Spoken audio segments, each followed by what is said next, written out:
जय श्री कृष्णा। राधे राधे। भक्तजनों, आज आप सुनेंगे शुक्रवार की माँ संतोषी की व्रत कथा और साथ में सुनिएगा आरती। एक गांव में सुदमिया नाम की औरत रहती थी। उनकी 7 बेटा था। वो 7 बेटा में 6 बेटा को वो शादी कर चुकी थी। छोटे बेटा रह गया था शादी करने के लिए, लेकिन 6 भाई का अपना व्यवसाय था। छोटे भाई के पास कुछ भी नहीं था। 6 भाई और 6 भाभी अपना छोटे देवर और छोटे भाई को वो बहुत लाचार समझते थे, क्योंकि उनके पास तो कोई व्यवसाय नहीं थी और नहीं कोई काम था। वो तो हम लोग का सर पर बैठकर वो भोजन कर रहा है। कभी बीरू के बड़े भैया और भाभी कभी अपना संग में बैठाकर बीरू को भोजन नहीं कराते हैं, क्योंकि वो लोग समझते थे कि छोटे भाई तो निकम्मा है और कमज़ोर है। हम ही लोग का सर पर बैठकर तो वो भोजन कर रहा है। उसलिए अपना साथ में बैठा कर छोटे भाई को वो भोजन नहीं कराते। वो 6 भाई भोजन करके उठ जाता है तो 6 भाभी मिलकर जो थाला में जूठन रहता है उस जूठन को एक थाला में परोस देती है और सासू माँ को बुला कर दे देती है कि ले जाओ अपना बीरू को भोजन करवा दो। लेकिन बीरू तो बहुत सीधा साधा और भोला भाला था। उनके मन में कोई छल कपट नहीं था। एक दिन बीरू के माँ वो मंदिर जाती है। उस मंदिर में देखती है कि एक खूब सुंदर लड़की वो भगवान का वो पूजा कर रही है।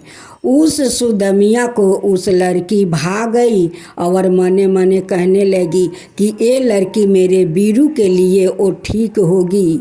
जब बीरू के माँ घरे आती है, अपना सबिन बहू से कहती है कि बहू, अपना बीरू के लिए मैं लड़की चुन ली हूँ और पसंद भी कर ली हूँ। वो लड़की मंदिर में भगवान को पूजा कर रही थी। बीरू के माँ उस लड़की से अपना बीरू को शादी करवा देती है और बहू बनाकर अपना घर में ले आती है। बीरू का पत्नी ससुराल में आकर वो सभी से मिलजुल कर रहती है और माँ संतोषी का वो श्रद्धा भक्ति से पूजा करती है। सभी के लिए रसोई भी बनाती है। एक दिन वो देखती है कि 6 भाई भोजन करने बैठा है, लेकिन छोटे भाई तो वो लोग का साथ में नहीं बैठा है। वो कहती है कि शायद लगता है कि वो बाद में भोजन करता है, उसलिए वो 6 भाई भोजन कर लेते हैं। एक दिन बीरू का पत्नी रसोई घर में बैठी हुई है और 6 जेठ लोग भोजन कर रहे हैं। जब 6 जेठ लोग भोजन कर लिया और जो थाला में जूठन छोड़ दिया था उस जूठन को भाभी लोग एक थाला में परोसती है और सासू माँ को बुलाकर वो देती है कि जाओ बीरू को भोजन करवा दो। ये देखकर बीरू का पत्नी का बहुत दुख हुआ कि भाभी लोग अपना पति को जूठन अपना छोटे देवर को खिलाती है और माँ ले जाकर खिला देती है। ये लोग का कैसा व्यवहार है। बीरू का पत्नी कहती है कि माँ, आप सभी को जूठन अपना छोटे बेटे को खिलाती है। ये बात सुनकर सासू माँ क्रोधित हो जाती है कि नई बहू, आते आते घर में तुम विरोधी लगाने लगी, हिंसा करने लगी। मेरी 6 बहू बहुत अच्छी है, वो लोग ऐसा कभी नहीं करेगी और कभी अपना छोटे देवर को सभी को जूठन वो नहीं खिलाएगी। यही बात जाकर बीरू से उनकी पत्नी कहती है कि आपका माँ तो सभी जेठ के जूठन बिटोर कर आपको खिलाती है और आप खा लेते हैं। बीरू भी अपना पत्नी को बात को विश्वास नहीं करते हैं। कहते हैं कि नहीं, ऐसा कभी नहीं हो सकता है।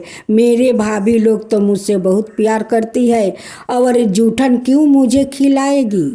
उनकी पत्नी कहती है कि ठीक है स्वामी, मेरे बात पर विश्वास नहीं है तो एक दिन आप छुप कर देख लीजिए कि आपका भाभी आप लोग को जूठन खिलाती है और ना अच्छा खाना खिलाती है। एक दिन वीरू पेट दर्द का बहाना करता है और रसोई घर में जाकर वो सो जाता है और एक अपना चादर मुख पर वो डाल लेता है और चादर के अंदर से सब कुछ देखता है।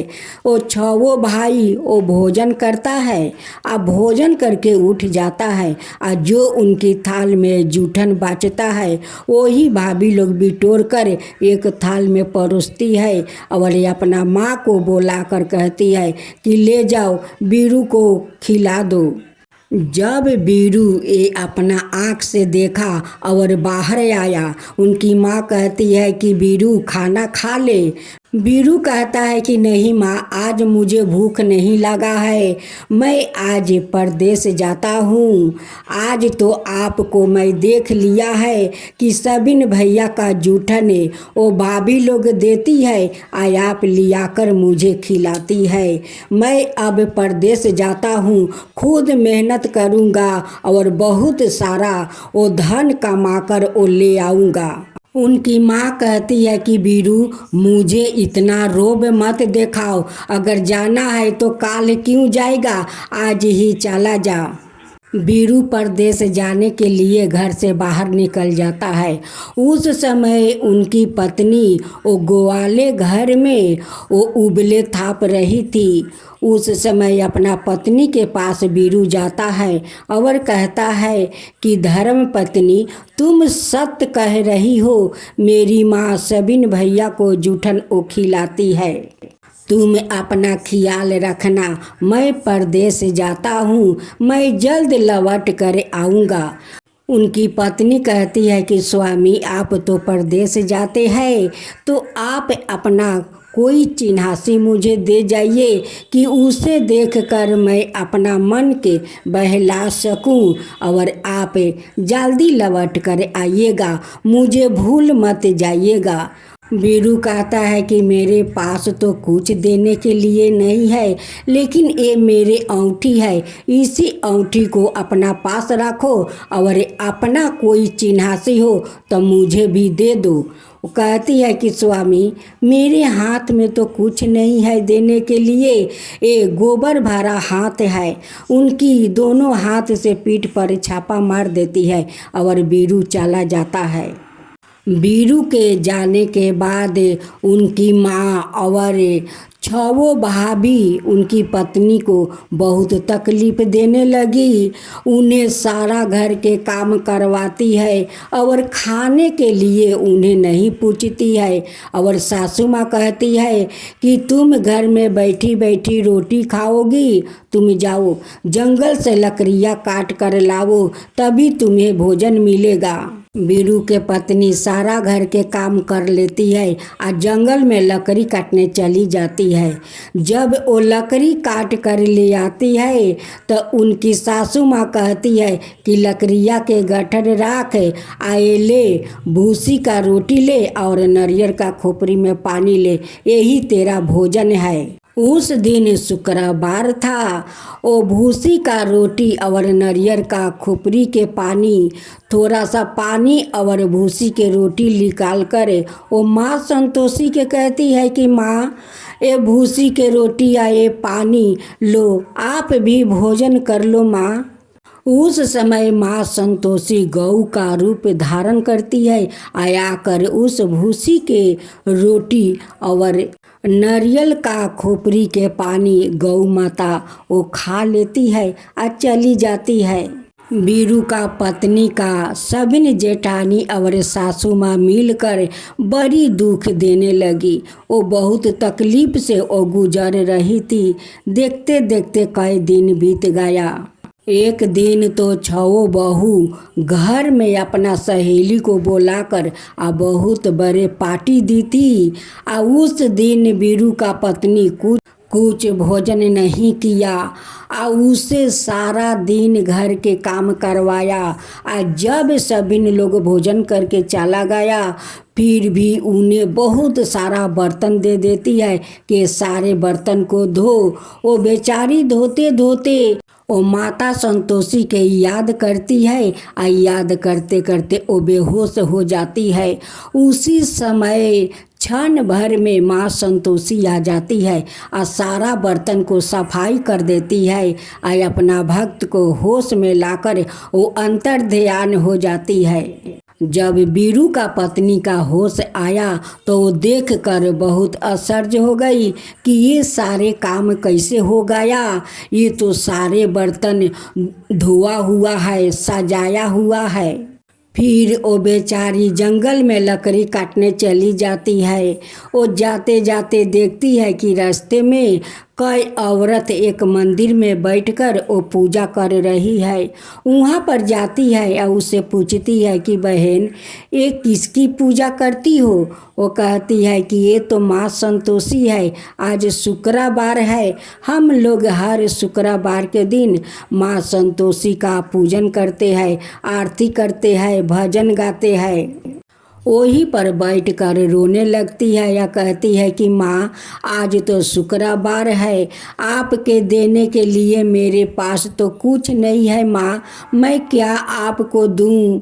मैं बहुत लाचार हूँ माँ, मेरा पति परदेश गए हुए है और मैं तो यहाँ पर लकड़ी काटती हूँ, घर ले जाती हूँ तो मुझे भूसी के रोटी और नारियल का खोपड़ी में पानी मिलता है माँ, मैं आपको क्या भोग लगाऊं माँ? तभी संतोषी माता वहाँ पर प्रकट होती है या कहती है कि बेटी, तू क्यों रो रही है? ले ये थाले के प्रसाद ले जा और माँ संतोषी का भोग लगाओ। ऐसे सारे औरत के संगे मिलकर तू भी पूजा कर, आरती कर, भजन कर। सभी के साथ मिलजुल कर और माँ संतोषी के पूजा करती है और कहती है कि माँ, आज को तो आपका भोग हो गया, आगे चलकर पता नहीं है माँ कि आपको भोग मिलेगा या नहीं मिलेगा। उस समय 3 राक्षसनी वो मंदिर का बाहर खड़ी थी और जब वो बीरू का पत्नी मंदिर से निकलकर वो जंगल जाने लगी, वो तीनों वो राक्षसनी एक देवी का रूप धारण कर लिया।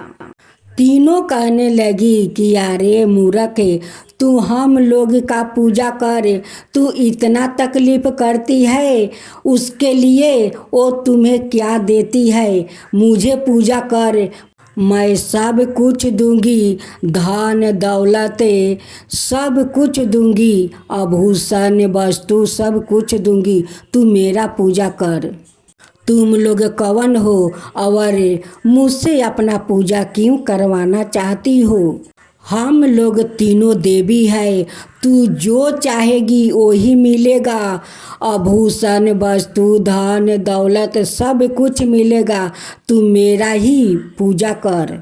वो कहती है कि माँ संतोषी के सिवा मैं किसी देवी को पूजा नहीं करती हूँ, मैं अपना माँ संतोषी के पूजा करती हूँ और करती रहूँगी।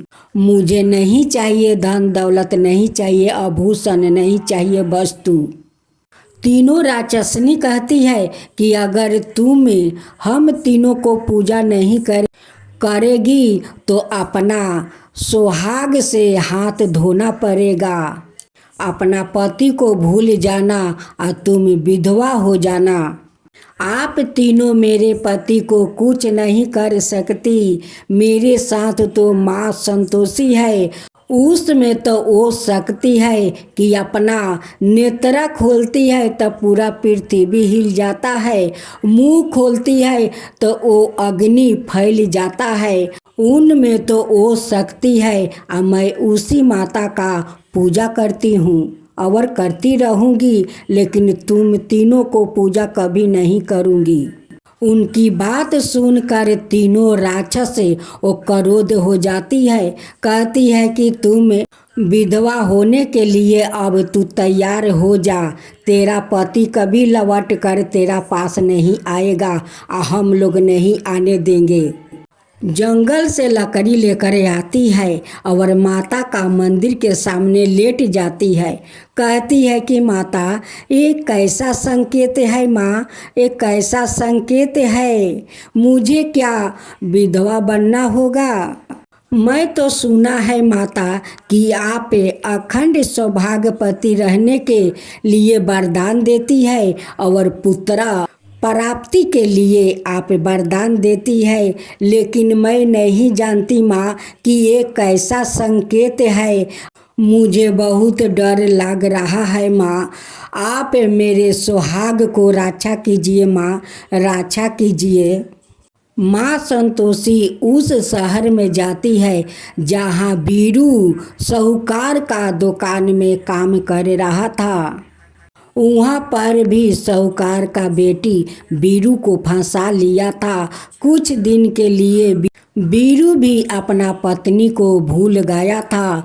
उस समय माँ संतोषी जाती है और सपने में कहती है कि अरे साहूकार के बेटा, तू यहाँ पर साहूकार के बेटी के साथ प्रेम करता है और वहाँ पर तेरी पत्नी बहुत तकलीफ़ करती है।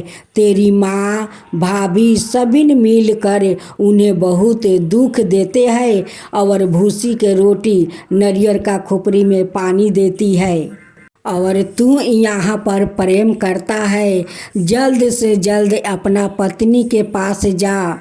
बीरू कहता है कि माता, मैं कैसे जल्द से जल्द जाऊँ? व्यवसाय के बात है, अभी तक लेन देन तो पूरा नहीं हुआ, अब मैं कैसे जल्द से जल्द जाऊं माता? माता संतोषी कहती है कि देख, तू सुबह उठकर नहा धोआ लेना और दुकान पर जाकर धूपकाठी लगाकर दंडवत प्रणाम करना और माँ संतोषी के नाम में वो सुमिरना। देखना, देखते देखते तेरा सारा लेन देन साफ हो जाएगा और साहूकार का व्यापार वो बढ़ जाएगा। जब बीरू का अंगी टूटा तो अपना सिरहाने देखता है कि माँ संतोषी का चरण है। चरण छूकर प्रणाम करता है और कहता है कि सपने में वो माँ संतोषी सचमुच आई थी, मेरी पत्नी बहुत तकलीफ में है। वो सभिन से बीरू कहता है कि मैं आज रात में सपना देखा था कि एक माँ आई है और कहती है कि नहा धोआ कर धूपकाठी लगा कर दंडवत प्रणाम करके दुकान पर बैठ जाना, सब लेन देन वो पूरा हो जाएगा। सभी लोग उन्हें हंसी उड़ाने लगे कि कहीं सपने के बात सच होता है। उसी समय एक बूढ़ी माता आती है, कहती है कि अरे बेटा, इस सपने को सच भी समझ लेना, तेरा ऐसा करने में क्या हर्ज है, जा जैसा तू सपना देखा है वैसा ही कर ले। बीरू वैसा ही किया, नहा धोआ करे और धूपकाठी लगा कर दंडवत प्रणाम किया और दुकान पर बैठ गया। देखते देखते सारा लेन देन वो पूरा हो गया। बीरू साहूकार से कहता है कि मैं अब अपना घर लौटना चाहता हूँ, मेरी पत्नी बहुत तकलीफ में है। उनकी बेटी कहती है साहूकार के कि नहीं, तुम मत जाओ, मैं तुमसे प्रेम करती हूँ। वो कहता है कि नहीं, मेरा पत्नी है, मैं तुमसे प्रेम नहीं कर सकती, मैं अपना घर लौट जाता हूँ। साहूकार अपना बेटी को समझाते हैं, कहते हैं कि नहीं बेटी, उसे जाने दे, उसका अपना परिवार है, अपना पत्नी है, उसे जाने दे। वो जाने देती है। कहती है कि पिताजी, अगर ये लड़का जाएगा तो खाली हाथ कैसे जाएगा, इससे कुछ धन दौलत दे दो। वो साहूकार बहुत सारा धन दौलत आभूषण वो मोहर बहुत कुछ देता है और देकर उसे विदा कर देता है। जब बीरू गंगा घाट पहुंचता है और नौका पर उठता है, तभी तीनों राक्षस आकर कहती है कि अरे सुंदर लड़का, तू मुझसे शादी कर ले, तू मुझसे शादी कर ले, अगर नहीं शादी करेगा तो मैं इस नौका को इसी गंगा में डुबा दूंगी। बीरू कहता है कि मैं शादी नहीं करूँगा, मेरा पत्नी है घर पर, वो इंतज़ार कर रही है, मैं अपना घर जा रहा हूँ। तुम लोग मुझे कुछ नहीं कर सकती हो और नहीं मेरा नौका इस गंगा में डुबा सकती हो। तीनों राक्षसनी कहती है कि तू क्या जादूगर है, तेरा पास कोई शक्ति है कि हम तीनों मिलकर तेरा नौका इस गंगा में नहीं डुबा सकती। वो कहता है कि हाँ, मेरी पत्नी माँ संतोषी के पूजा करती है, उनकी भक्त है, तुम लोग कुछ मेरा नहीं बिगाड़ सकती हो। तीनों राक्षसनी मिलकर नौका को डुबाने की कोशिश करने लगी। तभी बीरू माँ संतोषी को पुकारा और माँ संतोषी दौड़ी चली आई और उस नौका को बचा लिया। तीनों राक्षसनी के माँ संतोषी वहीं पर भस्म कर दी और बीरू लौट कर अपना घर चला गया। उस समय उसकी पत्नी वो जंगल में लकड़ी काटने गई थी। जब बीरू अपना घर पहुंच गया तब उनकी पत्नी माथे पर लकड़ी का गट्ठर लेकर चौखट पर खड़ी होकर कहती है कि सासू माँ, मुझे भूसी के रोटी दो और नारियल का खोपड़ी में पानी दो। ये आवाज़ सुनकर बीरू बाहर आता है, अपना माँ से पूछता है कि माँ ये कौन है। वो माँ कहती है कि बेटा एक तेरा पत्नी है, जब से तू गया है परदेश तब से उनकी घर में पैर नहीं रहता है। तभी बीरू उनकी हाथ में अंगूठी देख लेता है और वो समझ जाता है कि ये मेरी पत्नी है। उनकी माँ कहती है कि घर का तो कोई काम धंधा तो करती नहीं है, तू आया है तो तुझे इस नखरा दिखा रही है। बीरू कहता है कि हाँ माँ, मैं देख लिया, उसको भी देखा और तुझे भी देखा, मुझे एक कमरे के चाबी दे दो। माँ कहती है कि ठीक है, ले। वो चाबी पटक देती है और चाबी उठाकर बीरू एक कमरे के दरवाज़ा खोलकर और सारा सामान उसे कमरे में रख देता है और अपना पत्नी को बुलाकर कहते हैं कि ये सारे वस्तु व भूषण जितना है उतना तुम पहनो। उनकी पत्नी कहती है कि स्वामी अभी नहीं, काल शुक्रवार है, मेरा 16 शुक्रवार पूरा हो गया है, माँ संतोषी का उद्यापन करना है, पहले मैं उद्यापन करूँगी। बीरू कहता है कि खुशी से माँ संतोषी के उद्यापन करो, चलो हम सब मिलकर धूमधाम से माँ संतोषी के उद्यापन करेंगे। बीरू और बीरू का पत्नी पूरा मंदिर को सजावट करते हैं। बीरू का पत्नी अपना जेठानी के बच्चों लोग को वो कहती है कि देखो काल शुक्रवार है, किसी को खटाई नहीं खाना है, काल माँ संतोषी का वो भोजन करना है। जेठानी लोग सिखा देती है कि जब तुम लोग को वो भोजन कराएगी उसी समय तुम लोग खटाई मांगना, ताकि उनकी पूजा शुद्ध ना हो, विघ्न पड़ जाए। उसी समय वो सभी बच्चों को भोजन परोस रही थी।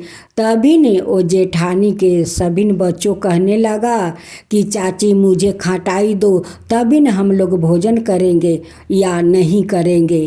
वो कहती है कि देखो बच्चों, इस पूजा में किसी को खटाई नहीं मिलेगा, तुम लोग के यही भोजन करना होगा। जेठानी के सभी बच्चा कहने लगा कि ठीक है, हम लोग भोजन नहीं करेंगे। वो कहती है कि जाओ, नहीं करना है तो जाओ।